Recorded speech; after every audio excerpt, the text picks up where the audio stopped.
Hello everyone, you're on the GeekBox YouTube channel. Today you will find out how to add Nanoleaf to Google Home. Let's go. Open App Store or Play Store.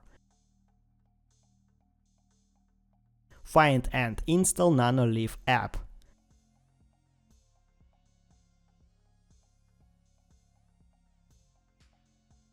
Add your Nanoleaf device to the Nanoleaf app.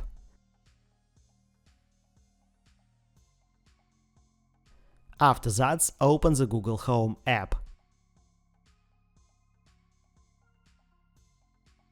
Devices. Add. Works with Google. Find Nanoleaf.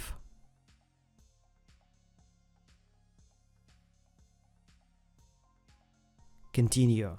Link your Nanoleaf account to your Google Home account. After that, all devices from Nanoleaf app will be added to the Google Home app. That's it. Now you know how to add Nanoleaf to Google Home. Thanks for watching. Please like and subscribe to the channel. Good luck and see you soon.